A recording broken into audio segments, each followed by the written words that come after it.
prioritization during congestion. Coverage and offer not available everywhere. Excludes taxes, fees, and roaming. Speed maximums, use rules, $30 activation fee, and restrictions apply.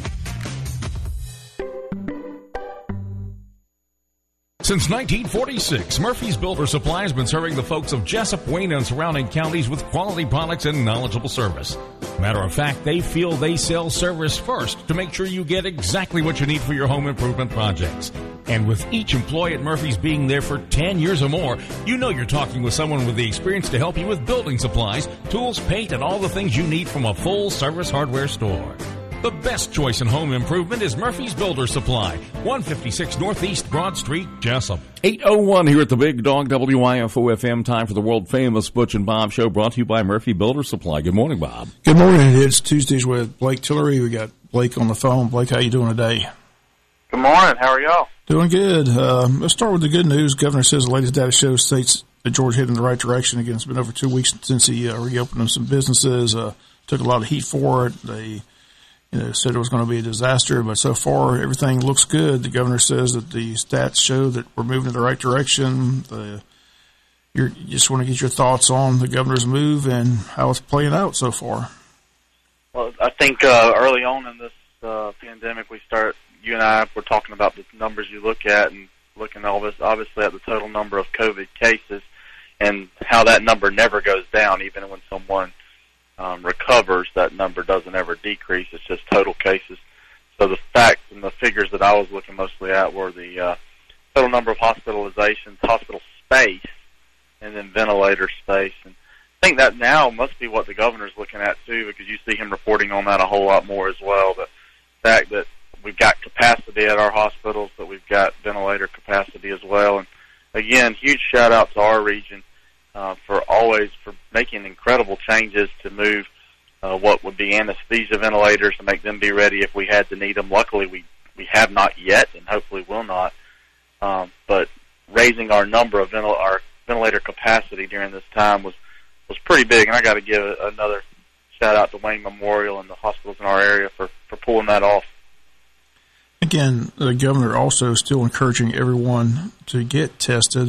He said even if you don't have symptoms, you need to get tested. So there's 66 sites around the state, more and more places to get tested. So your thoughts on that?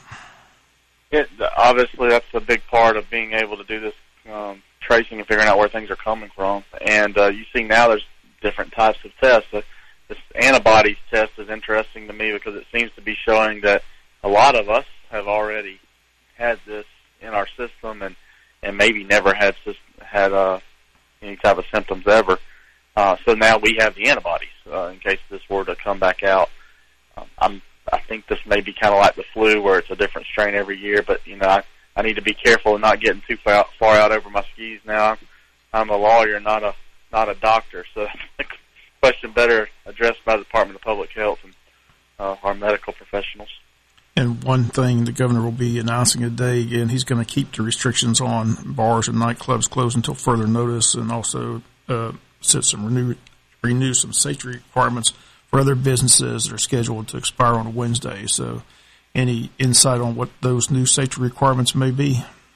I think it's a continuation of the ones that we've already seen, including reducing capacity to 50%, having 6 feet space between individuals. The ones that right now we're already getting somewhat used to until, again, making sure that number continues to go down before things go back to another semblance of normal, whatever that ends up being. Let's talk about the legislative session. June 11th, still the tentative date. Still haven't heard a final date. Is it final yet? I don't think it's final, but that's kind of what everybody's shooting for. That's what we're aiming the Appropriations Committee towards being ready for. I think I've been able to talk with our good friends and colleagues, Representative Werkheiser and Representative Meeks, and they seem to think it's headed towards a June date as well. So that's what I think is going to end up happening. There's going to be serious budget cuts. They're talking 14% across the board in all departments. Bill Werkheiser says that may not be the case. He said there may be some negotiations. Some departments may get hit harder, some may not. Your thoughts on that? Is it going to be straight across the board, or what's your thoughts?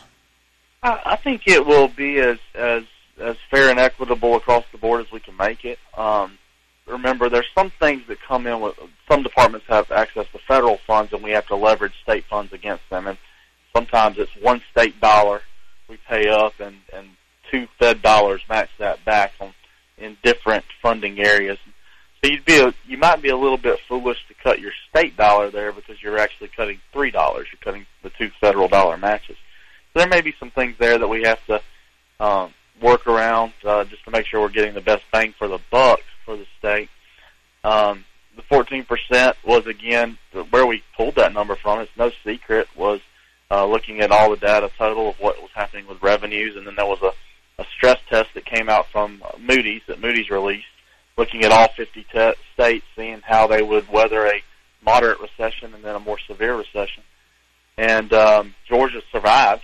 Georgia was one of, I think, 6 or 7 states that made it out. The other ones, their reserves and the way that they set up the funding of their state didn't survive the stress test.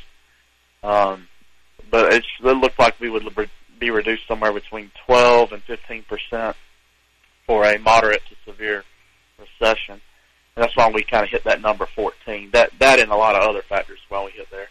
The thing I'll tell you about that, though, is the Moody's stress test said that unemployment in their scenario topped out at 18%, and you're already seeing numbers here that look like 23%. So, we have a lot of work to do, and some news at times is encouraging, and some news at other times is discouraging. But we'll work through this, and I'm confident on the resilient people of Georgia. Again, I want to ask you again about the small business loans. Still hearing some people not getting their loans. Other people said they got your loan. What are you hearing district-wide, and what are you hearing from your constituents? Yeah, well, my role's changed a little bit since we started talking about this in the beginning, and I was really focused more on figuring out what the federal government was doing. I've had to acquiesce those things back over to the feds a little bit as our state budget has become so much more of a focus of my time. But I've heard the same things. I've also heard issues on things with unemployment. If you're having an unemployment issue, please don't hesitate to call me. We'll run those things up with the Department of Labor. Because of how they have normally been staffed, we are seeing, you're talking about 10 and 20-fold increases in their number of claims. So they're trying to process these things, but as they're processing them, there's a lot of hold on the line, folks getting very anxious.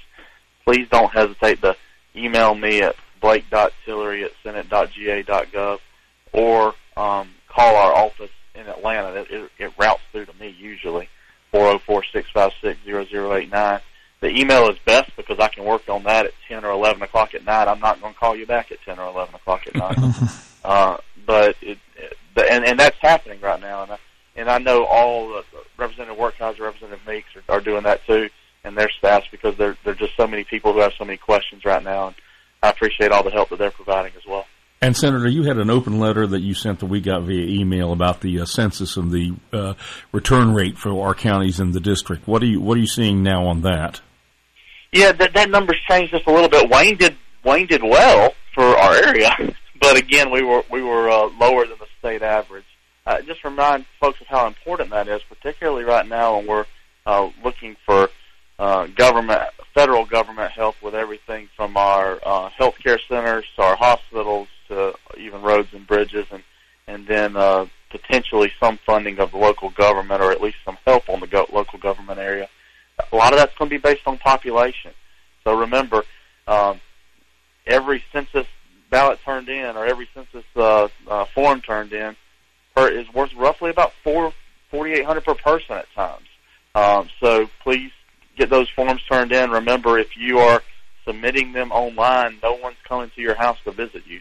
All you have to do is tell how many people live there. You don't have to answer any other questions about your health, what you may be possessing in your home, things like that. You just got to say who lives there, and that's it. And again, that converts to help us keep a little bit of power. We all complain a lot about power running away to Atlanta. Well, it's because there's more people in Atlanta. So let's make sure that we stand up where we can and hold on to the power that we can hold on to.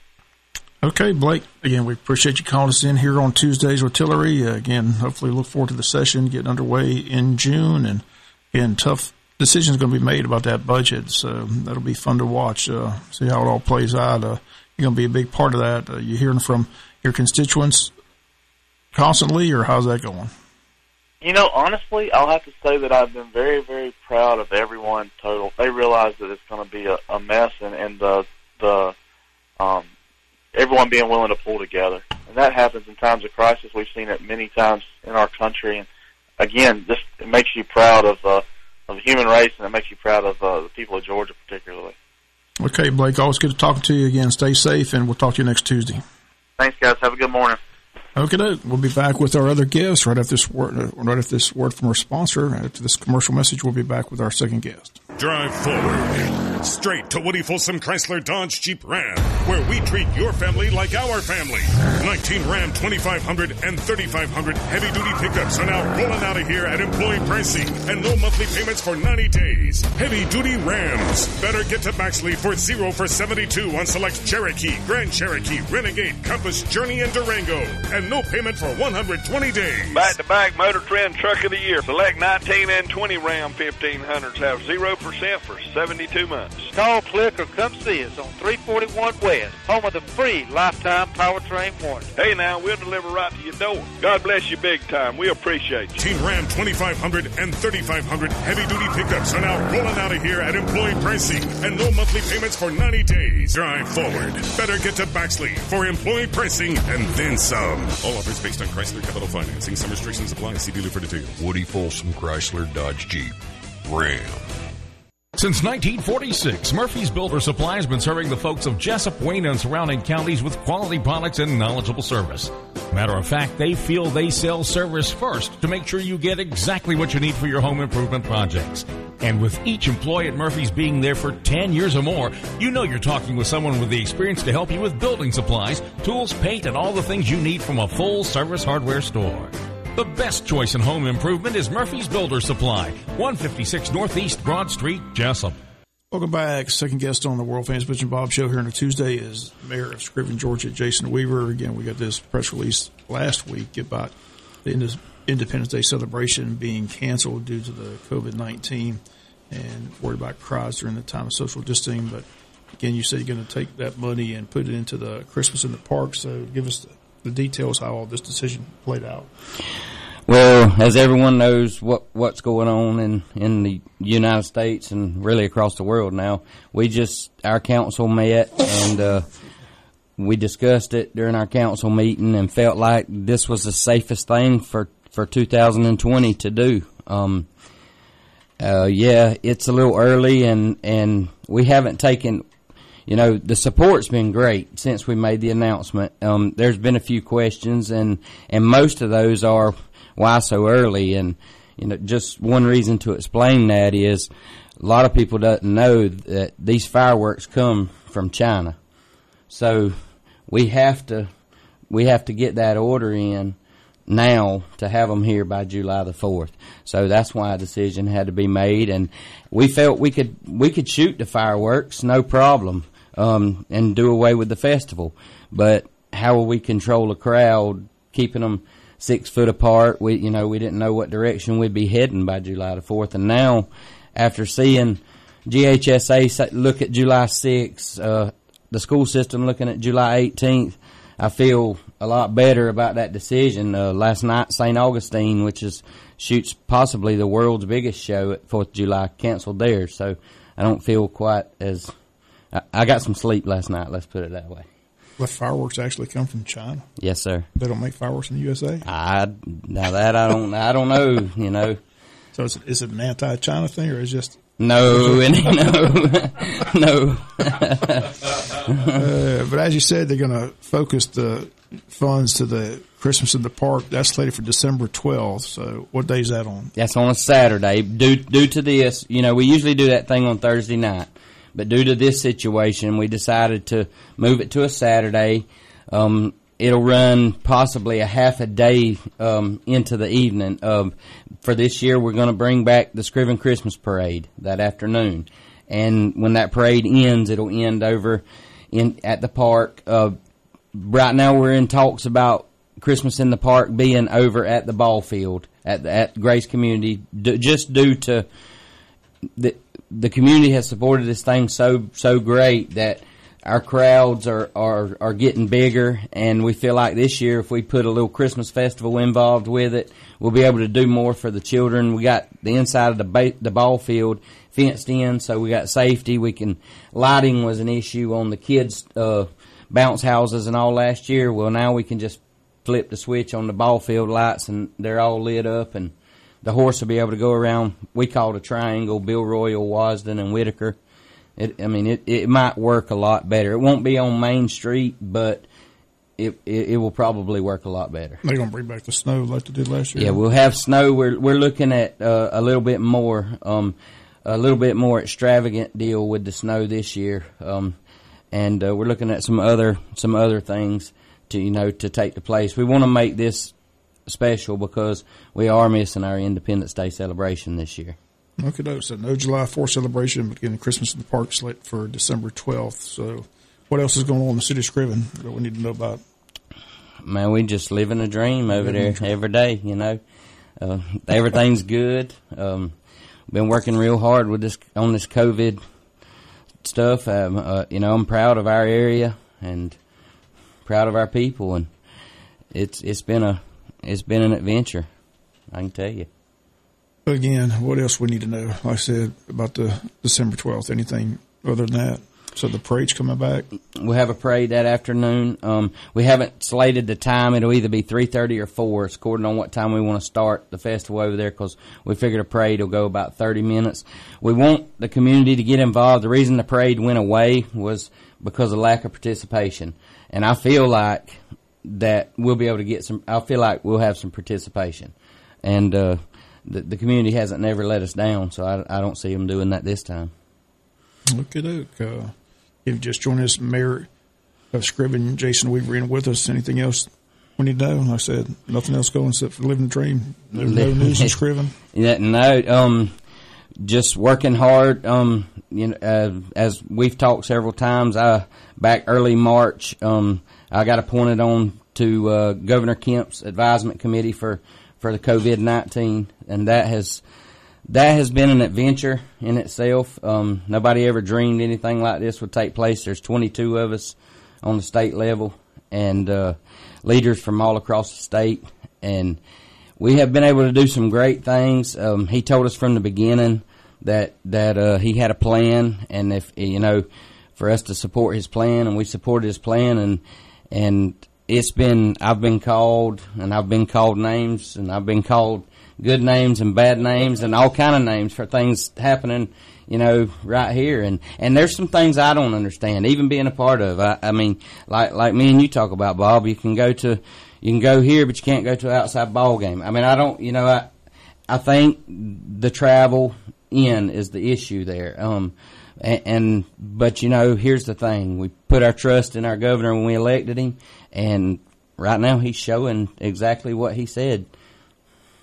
But so far the stats are showing a good sign, so hopefully it'll continue. Again, be interesting what he has to say today. Again, he's going to extend the bars and nightclubs and public venues are going to have to remain closed, and he's got some other restrictions, but everything else is starting to open back up. And you can see it around Wayne County, more and more people are getting out and doing things and going to these businesses. So, and hopefully, he'll be proven right. I said he took a big hit from a lot of people. A lot of people criticized the move, but the figures right now are showing that he, might have been right all along. So that's right. Wait and see how it all plays out. But we wish him well. As he says, keep chopping. Keep chopping. I text him every now and then and tell him to hang in there, and that's what he sends that's back. Right. So, but again, so far so good. And keep, it's interesting. Wayne County's numbers just continue to stay at 13, right? For the last 5 days. And what people don't realize is because it says 13. I know personally, I've talked to 3 of those cases that are cured. So, is there more than 13? There probably was. Right. We don't know that, but we know of 13. So when everybody looks at 13, they got 13 cases. Well, no, we might only have 2. That the other 11 may have run the course. Yeah. Okay. Well, you sent out a tweet at 3 in the morning. I get a lot of those because I follow you, and now apparently you've changed loyalties. You are now a Georgia Southern Eagle. I am, Jonathan. Through lots of prayers and decisions, and I'll be straight up with you. This COVID-19's what done it. When these children had to come home from college, and start distance learning. My daughter's bedroom became the classroom, and she called a family meeting at 20 years old, and we had to sit at the table, and she asked what would I think about her transferring schools. And I said, to where? And she said, Georgia Southern. And I just sat silent. And she said, please give me some answers. And I said, here's the thing. If that's what you want to do, we'll support you 100%. My first question after was, do you plan to twirl? She said, I plan to try out, and I plan to twirl. I said, okay. So she went up there and actually made the majorette line before great. She got accepted into school. And then we got accepted last week into the school, so it's a done deal. She left yesterday morning at 8 a.m. and got home at 10 last night. She went to Troy for her last time and picked up her last few items. And, I always have a lot of love for that area. Those people took us in great. But, I mean, hey, it's like I said in the beginning, when she had the opportunity to go to the University of Florida, if she would have went, I'd have been chomping in the swamp. So I guess we'll be a part of Eagle Nation. This is going to be bittersweet for you. Like I said, you had the hookup at Troy. I did. I had with the president's box, all the tickets. I had the hookup, Bob, no doubt. So I talked to. Now you just abandoned them. My first phone call was to Representative Tankersley from Statesboro, and Miss Jan, and she said, "Oh, I can't wait," and I said, "Oh, I can't either. I'm going to need you." There you go. Well, again. Just repeating that the Independence Day celebration has been canceled, but again, the Christmas in the Park is slated for December 12th. Again, you said that's Saturday? That's a Saturday. Yes. December 12th. So a couple of weeks before Christmas. So Santa Claus will be inscribing for Christmas in the Park. Always a fun event. Again, it's amazing. If you haven't been, people. This is not just a countywide event. People came from far and wide to enjoy the Christmas in the Park. So. We never dreamed it would be what it was. Tremendous crowds. I've enjoyed it the last couple of years. It's been fun, and those kids love the snow. I mean, that's fun to just watch the kids go crazy with the snow. So, I tell you, talk about scriven. When you mentioned that, I remembered one thing. We do have a little thing going where our fire trucks has been doing the parade for birthday party. If somebody calls us in our fire district. So we've done that a couple of times. Lieutenant Pruitt and Chief Hargrove set that up, and they take the fire trucks and drive by and wish the child happy birthday. And at Easter time, we weren't able to have an Easter egg hunt, so we put the Easter bunny on the back of the fire truck and drove him through the whole city, and that was a big hit. Just small town. Yeah. Like we say, we're the number one small town in the USA. So. And hats off though for Dr. Stadnick, his parade. Absolutely, that was phenomenal. That was great. Yes, phenomenal parade from Dr. 90 years old. Right, and for those that don't know, tell a little bit about what took place. We missed his daughter called, and they all lined up at the fire station, and we got all the fire trucks and the police departments, and actually Odom Fire Department came over and joined in, and then like 30 family members in cars and friends, and they all drove by, and they had Dr. Stadnick sitting in a chair. He didn't have any idea it was going to happen, and they gave him, our fire department and Odom Fire Department gave him a basketball sign for his happy 90th birthday, and then he was able to go back and watch it again via live stream, and that was phenomenal. I remember the first time that I'm 40 now, and the first time I was ever in the newspaper was those Future Voices that the newspaper, I don't know if they still do them. They used to do them when babies are born. And I had a shirt on that said, "Hold on, Vince, I'm coming." And I won't never forget it. And a lot of people thought it meant for Vince Dooley at UGA, but it was for Vince Stadnick. He was at the high school. Yeah. Okay, well, we appreciate you coming in. Yeah, that's going to do it for today's World Famous Butch and Bob Show. We got Wednesdays with Workhauser tomorrow. Again, just a reminder, Thursday we'll have probate judge Tammy Thornton. I think Susan Ash is going to join her to talk about the safety precautions coming up for the early voting Monday in the June 9th primary. Then Friday we got candidate Chuck Mosley for sheriff on the Butch and Bob Show this Friday. So, again, if you want to listen to the Jackie Johnson, a lot of people have been downloading that. Johnson, the numbers are pretty staggering. Yeah, over 1,500 right now. So, again, if you want to listen to that entire interview is still on there, but we do appreciate her being here yesterday on the Butch and Bob Show. That's going to do it for Tuesday. Bob Morganson, have a great day. All right, world-famous Butch and Bob Show on WIFO brought to you this morning by Murphy Builder Supply. 8:25, let's get an update from Fox News Radio in just a second here on The Big Dog.